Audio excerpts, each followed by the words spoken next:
معزز و مکرم حاضرین کرام و سامعین ذوی الاحترام، جیسا کہ سلسلے وار سیرت النبی صلی اللہ علیہ وسلم کا درس چل رہا ہے، گزشتہ جمعہ ہم نے ہجرت کے 7ویں سال کے اہم واقعات سماعت کیے، جس میں سب سے زیادہ اہمیت کا حامل خیبر کی جنگ کا واقعہ تھا۔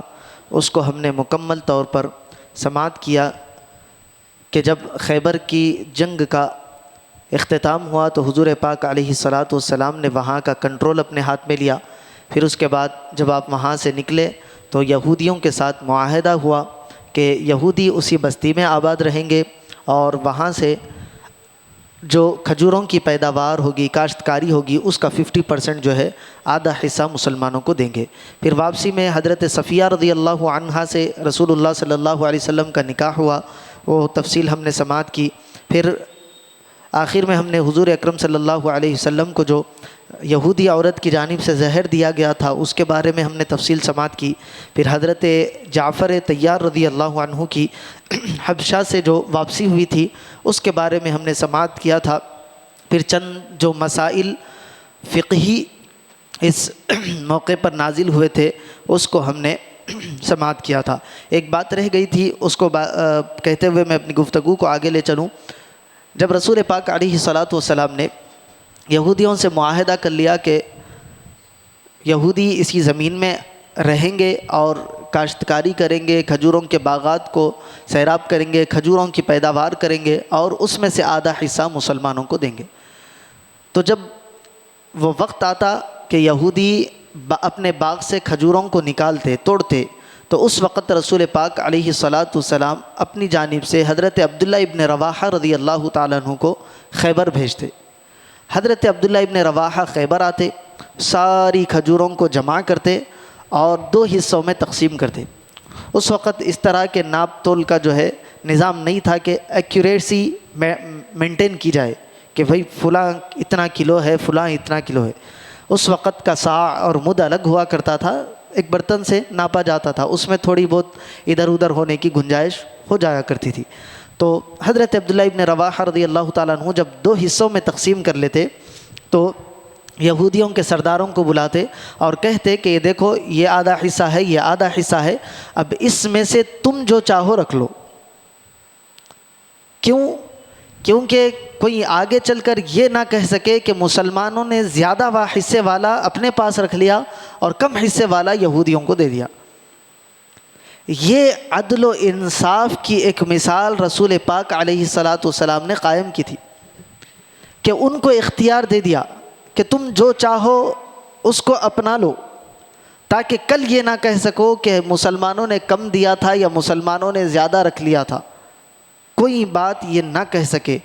تو جب یہ بات ہوئی تو یہودیوں نے کہا کہ ایسا انصاف اور ایسا عدل قائم کرنے والوں کی ہی وجہ سے یہ دنیا قائم ہے، یہ دنیا کا نظام ایسے ہی لوگوں کے ہاتھوں میں اللہ تبارک و تعالیٰ ان کے ہاتھوں سے چلا رہا ہے۔ تو یہودی بھی اس فیصلے پر جو ہے بڑے تعجب خیز تھے۔ اب اس کے بعد رسول پاک علیہ الصلاۃ والسلام خیبر کا انتظام ساری چیزیں دیکھ لینے کے بعد واپس مدینہ منورہ تشریف لا رہے تھے تو وادی القریٰ نامی ایک جنگ ہوئی جو مقام تیمہ اور فدق کے درمیان ایک وادی ہے، اس کا نام تھا وادی القریٰ۔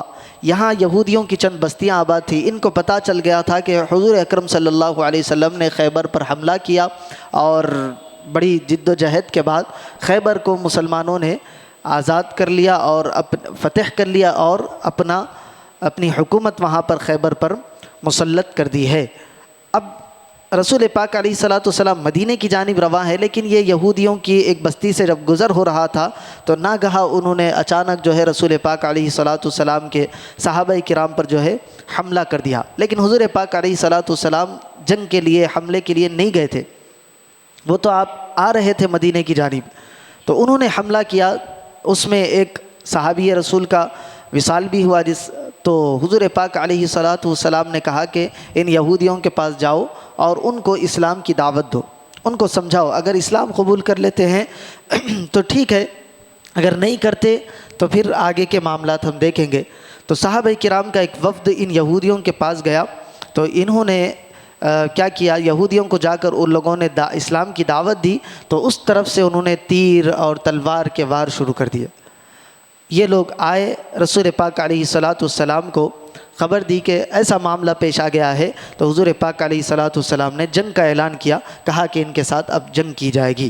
جب یہودیوں کا محاصرہ کر لیا گیا، ان کو گھیرا گیا، پھر دونوں کے درمیان مسلمانوں میں اور یہودیوں میں لڑائی ہوئی، تو 10 یہودی قتل ہوئے اور مسلمانوں کو اللہ تبارک و تعالیٰ نے ایک پھر فتح عطا کی، اور وادی القریٰ نامی اس بستی پر بھی مسلمانوں کا جو ہے کنٹرول ہو گیا۔ اب جب رسول پاک علیہ السلام اس مقام سے نکلے، وادی القریٰ سے کچھ دن وہاں پر رکنے کے بعد جب آپ واپس ہو رہے تھے، تو خیبر کے یہودیوں کا اور وادی القریٰ کے یہودیوں کا جو حشر ہوا، اس کی خبر دور دور تک پہنچ گئی۔ تو فدق نامی ایک جگہ تھی، وہاں پر بھی یہودی آباد تھے۔ وہاں کے یہودی رسول پاک علیہ السلام کے پاس آئے اور آ کر کہا کہ جن شرطوں پر آپ نے خیبر والوں سے اور وادی القریٰ والوں سے صلح کر لی ہے، ہم بھی ان شرطوں کو مانتے ہیں، اور یہ زمین وغیرہ جو ہے آپ کے تحت میں دے دیتے ہیں، ہم رہیں گے بسیں گے یہیں، لیکن اس کا 50% جو ہے ہم آپ کو ادا کرتے رہیں گے۔ تو یہ جو فدق کا باغ تھا، فدق کی جو زمین تھی، یہ بغیر کسی لڑائی کے، بغیر کسی جنگ کے رسول پاک علیہ السلام کے پاس آ گئی تھی۔ تو اس میں سے رسول پاک علیہ السلام نے کسی کو کوئی حصہ نہیں دیا، جس طرح گزشتہ جنگوں میں ہوا تھا کہ جو بھی جگہ فتح ہوتی تھی، وہاں کا جو مال غنیمت ہوتا تھا، سب صحابہ کرام میں تقسیم کیا جاتا تھا۔ حضور نے کہا کہ یہ بغیر کسی جنگ کے ہوئی، کوئی فوج اس کے لیے نہیں نکلی، یہ لوگ آ کر خود سرنڈر ہوئے۔ تو یہ جو باغ وغیرہ ہے اس بستی کا، اس کو حضور پاک علیہ السلام نے خاص اپنی ملکیت قرار دیا، اور حضور کے وصال تک یہ حضور پاک علیہ السلام کی ملکیت ہی میں رہا، حضور پاک علیہ السلام کے زیر تصرف رہا۔ حضور اس کو استعمال فرماتے، اس سے اپنی ضروریات کو پورا کرتے۔ اب یہ ایک مسئلہ ہے، اس مسئلے کو اٹھا کر شیعہ حضرات، حضرت سیدنا ابوبکر صدیق، حضرت سیدنا عمر فاروق اور حضرت سیدنا عثمان غنی رضی اللہ تعالیٰ عنہ پر تبرہ کرتے ہیں، ان کو برا کہتے ہیں۔ کس لیے؟ واقعہ ہوا یہ تھا کہ جب رسول اللہ کا وصال ہوا، تو رسول پاک علیہ السلام کے پاس کوئی جائیداد نہیں تھی، کوئی زیادہ مال و اسباب نہیں تھا۔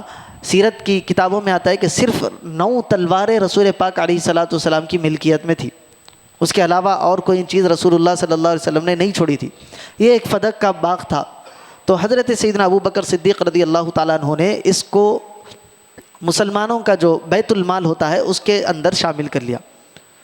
تو حضرت سیدتنا فاطمۃ الزہرا رضی اللہ تعالیٰ عنہ کو یہ خیال آیا کہ بھئی یہ تو رسول اللہ کی ملکیت میں تھا، میں جاؤں اور اس کا حق حاصل کروں۔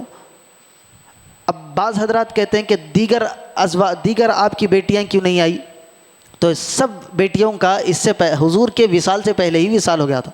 حضور کی جو تینوں بڑی بیٹیاں تھیں، حضور کی حیات ہی میں ان کا وصال ہو گیا تھا، صرف حضرت فاطمۃ الزہرا رضی اللہ عنہا حیات تھی۔ تو وہ اپنا حق حاصل کرنے کے لیے خلیفہ اول حضرت سیدنا ابوبکر صدیق رضی اللہ تعالیٰ عنہ کے پاس آئی۔ تو حضرت ابوبکر نے کہا کہ نہیں، یہ بیت المال میں چلے گیا، یہ مسلمانوں کی ملکیت ہے۔ کیوں؟ کیونکہ رسول پاک علیہ السلام کا صاف فرمان تھا کہ انبیاء اپنی وراثت درہم و دینار نہیں رکھتے، انبیاء کی وراثت علم ہے، انبیاء کی وراثت دین ہے۔ اسی لیے علماء کو نبیوں کا وارث کہا گیا۔ یہ علماء وارثین انبیاء ہوتے ہیں، کیونکہ ان کے پاس نبی کا علم ہے، وہ لوگوں تک پہنچاتے ہیں۔ تو حضرت ابوبکر نے کہا کہ رسول اللہ نے فرمایا کہ نبی کے پاس درہم و دینار میراث نہیں بنائی جاتی، ان کے پاس جو دین ہوتا ہے، جو علم ہوتا ہے، وہی وہ میراث کے طور پر چھوڑتے ہیں، اور وہی ان کا آگے بڑھتا جاتا ہے۔ تو جب یہ کہہ دیا تو حضرت فاطمۃ الزہرا رضی اللہ تعالیٰ عنہ وہاں سے چلی گئی۔ اب کچھ لوگوں کو یہ خیال آتا ہے، کچھ لوگ کہتے ہیں کہ حضرت ابوبکر نے ظلماً، یعنی ان کے حق کو اپنا لے کر بیت المال میں دے دیا، حق تلفی کی، اہل بیت کے ساتھ جو ہے ظلم کیا گیا، اس طرح کے کلمات کہتے ہیں۔ یاد رکھیں، اگر اہل بیت میں صرف حضرت فاطمہ کا حصہ نہیں دیا جاتا تو یہ کہا جا سکتا تھا۔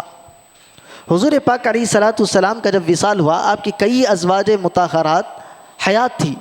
اگر یہ فدق کا حصہ تقسیم ہوتا تو اس میں سے جہاں حضرت سیدہ فاطمہ کو حصہ ملتا وہیں ازواج مطہرات کا بھی اس میں حصہ ہوتا، کیونکہ بیویوں کو بھی حصہ ملتا ہے پراپرٹی میں سے، 8واں حصہ ہوتا ہے. تو اب آپ دیکھیں، حضرت سیدنا ابو بکر کی بیٹی حضرت عائشہ حضور کے نکاح میں تھی، تو اگر یہ فدق تقسیم ہوتا تو حضرت عائشہ کو بھی حصہ ملتا. حضرت عمر کی بیٹی وہ بھی حضور کے نکاح میں تھی، اگر یہ تقسیم ہوتا تو حضرت عثمان کو، حضرت عمر کی بیٹی کو بھی ان کا حصہ ملتا. لیکن انہوں نے اپنی بیٹی کو یا رسول اللہ کی بیٹی کو نہیں دیکھا، بلکہ رسول اللہ کے فرمان کو دیکھا اور اس کے مطابق فیصلہ صادر کیا کہ جو رسول ہوتے ہیں، جو نبی ہوتے ہیں، وہ درہم و دینار کو میراث نہیں بناتے. اسی لیے یہ ملکیت جب تک رسول اللہ تھے، رسول اللہ کے تصرف میں تھی. اب بعد وصال یہ مسلمانوں کا ہو گیا، یہ بیت المال میں چلا جائے گا. جب حضرت سیدہ فاطمہ کو یہ کہا گیا تو انہوں نے اس کو تسلیم کیا اور آپ چلی گئی. بعد میں کبھی بھی آپ نے اس کا مطالبہ بھی نہیں کیا جب تک کہ آپ کا وصال ہو گیا. تو یہ باتیں تھیں جو لوگوں کے ذہنوں میں آتی ہے. آج کل سوشل میڈیا کا دور ایسا ہے کہ ہر چیز آپ کو آسانی کے ساتھ سوشل میڈیا پر بتائی جاتی ہے. پھر لوگ کم علم کی وجہ سے، جہالت کی وجہ سے گمراہی میں مبتلا ہو جاتے ہیں، غلط تصور، غلط خیال اپنے ذہن میں جو ہے لا لیتے ہیں. تو اب ہجرت کا 7واں سال یہ فدق وغیرہ جو ہے پورا رسول اللہ کی ملکیت میں آ گیا. اب اس کے بعد رسول پاک علیہ الصلاۃ والسلام کی زندگی کا جو اہم ایک واقعہ ہے وہ ہے عمرۃ القضاء کا. صلح حدیبیہ کے وقت جب رسول اللہ صلی اللہ علیہ وسلم مدینے سے نکلے تھے عمرے کے لیے احرام باندھ کر، حدیبیہ کے مقام پر روک دیا گیا. وہ صلح ہوئی. اس صلح کی پہلی شرط یہ تھی کہ اس سال آپ کو عمرہ کرنے نہیں دیا جائے گا، آپ یہیں سے واپس چلے جائیں گے. دوسری شرط یہ تھی کہ آپ آئندہ سال عمرے کے لیے آئیں گے اور 3 دن کا ہم آپ کو وقت دیں گے، ہم 3 دن مکہ آپ کے حوالے کر دیں گے، آپ لوگ عبادت کرو، عمرہ کرو، کیا کرنا چاہتے ہو کرو، ہم دور پہاڑوں پر جا کر بس جائیں گے. تو اب یہ وقت تھا، 1 سال کا عرصہ مکمل ہوا. رسول پاک علیہ الصلاۃ والسلام نے اعلان کیا کہ جو حضرات گزشتہ سال حدیبیہ کے مقام تک عمرے کے لیے چلے تھے وہ سارے کے سارے جو ہے احرام باندھ لے، اب دوبارہ عمرے کے لیے ہم نکلیں گے. اور زیادہ اشخاص اور جو بھی چلنا چاہتے ہیں عمرے کے لیے وہ چل سکتے ہیں. تو روایت میں آتا ہے کہ 2000 کے قریب صحابہ کرام رضوان اللہ علیہ مجمعین تیار ہوئے عمرہ ادا کرنے کے لیے. پچھلے سال گئے تھے تو 1400 تھے. اس کے بعد جو چھوٹی موٹی جنگیں ہوئی اس میں کچھ صحابہ کرام شہید ہوئے، ان کو چھوڑ کر باقی تمام صحابہ جو پچھلے سال چلے تھے وہ اور اس کے علاوہ اور کچھ زائد صحابہ کرام تیار ہوئے عمرہ کرنے کے لیے. رسول پاک علیہ الصلاۃ والسلام نے اعلان کیا کہ تمام صحابہ اپنے اپنے جنگی سامان اپنے ساتھ رکھے. ہم جنگ کے لیے تو نہیں جا رہے ہیں، ہم عمرہ ادا کرنے کے لیے جا رہے ہیں، لیکن کفار مکہ کا، قریش کے لوگوں کا بھروسہ بھی نہیں ہے. وہ ہم کو بلائے، ہم نہتے جائے احرام کی حالت میں ہو اور وہ ہم پر حملہ کر دے تو ہمارے لیے مشکل اور پریشانی ہو جائے گی.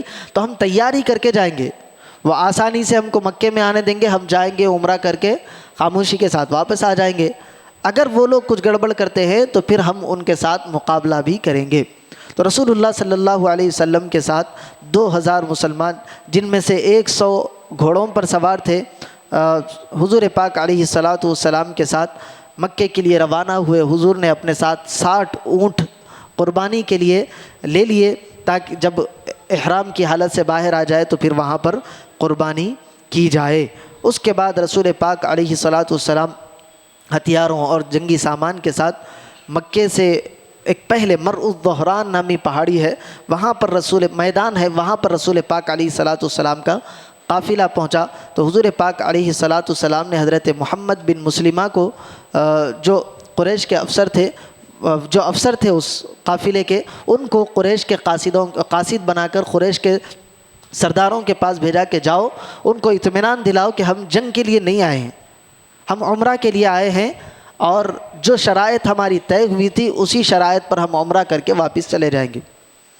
تو جب گئے اور حالات دیکھی کہ پوری تیاری کے ساتھ صحابہ کرام اور رسول اللہ آئے ہیں تو وہ لوگ مقابلے کے موقف میں نہیں تھے. انہوں نے کہا کہ ٹھیک ہے آپ اس معاہدے کے مطابق آئے ہیں تو ہم آپ کو آنے دیں گے. حضور پاک علیہ الصلاۃ والسلام ایک مقام مکے سے 8 میل پہلے جج نامی تھا، وہاں پر صحابہ کرام کو رکایا اور تمام جنگی سامان کو وہاں پر رکھ دیا. 200 صحابہ کرام کو حضور نے وہاں ٹھہرایا اور باقی صحابہ کرام کو آپ لے کر مکہ مکرمہ تشریف لے گئے اور وہاں پر جا کر رسول پاک علیہ الصلاۃ والسلام لبیک اللہم لبیک پڑھتے ہوئے حرم کے اندر مکے کے اندر داخل ہوئے. اب جب یہ داخل ہوئے تو کفار نے مارے جلن کے، حسد کے، اور ان کے اندر ایک اظہار شرمندگی تھی کہ بھائی ہم مسلمانوں کو مکے تک پہنچنے سے روک نہیں سکے. اب کیا کرتے؟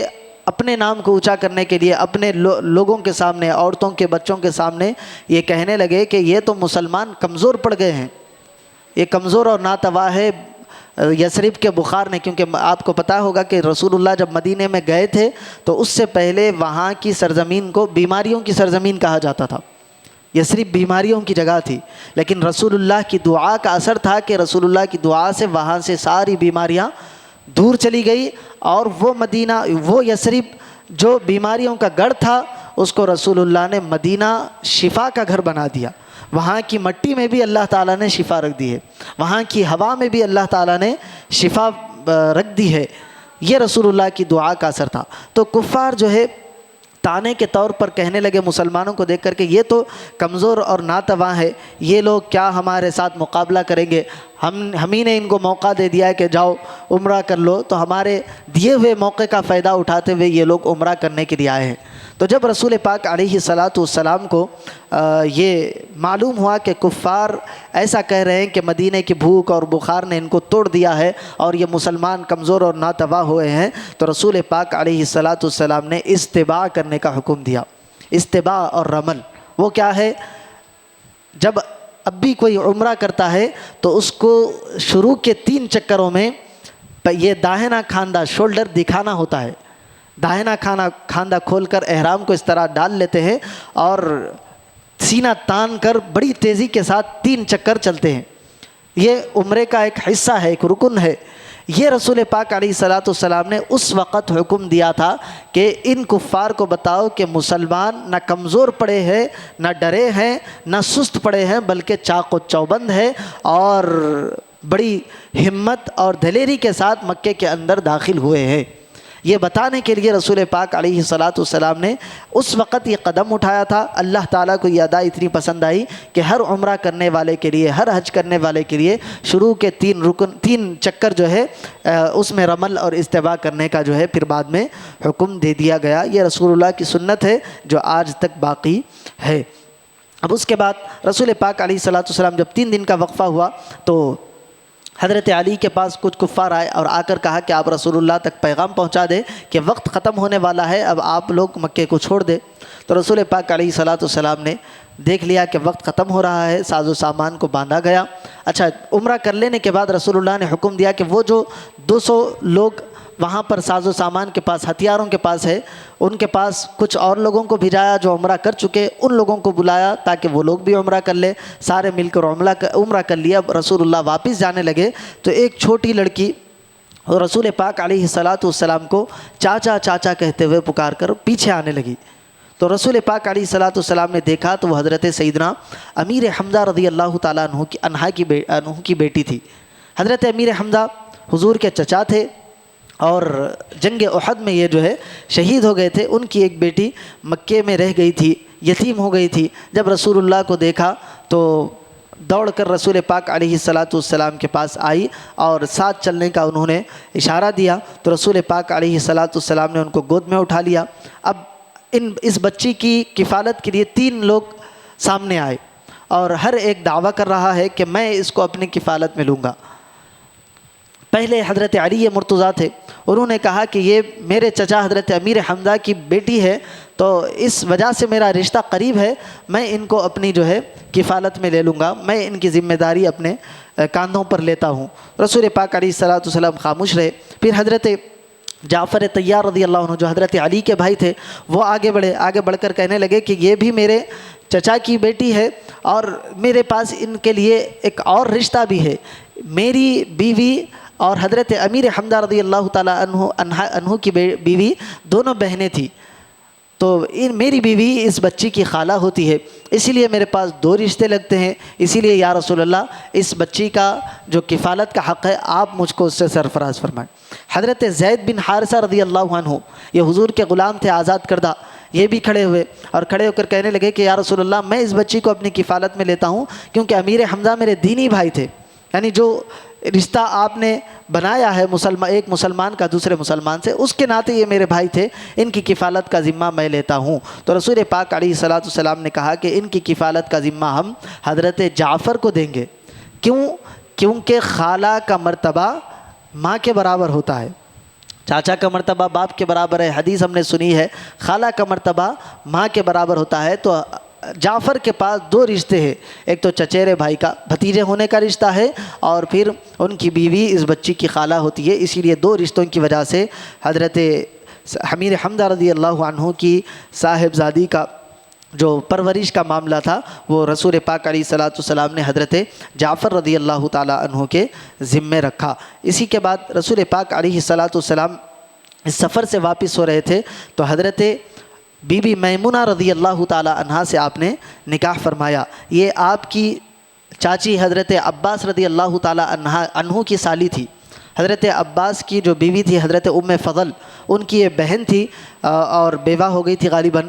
ان سے رسول پاک علیہ الصلوۃ والسلام جب عمرۃ القضاء سے واپس ہو رہے تھے مقام صرف میں آپ نے ان سے نکاح فرمایا اور کچھ دن آپ اپنی صحبت میں رکھ کر ان کو سرفراز فرمایا.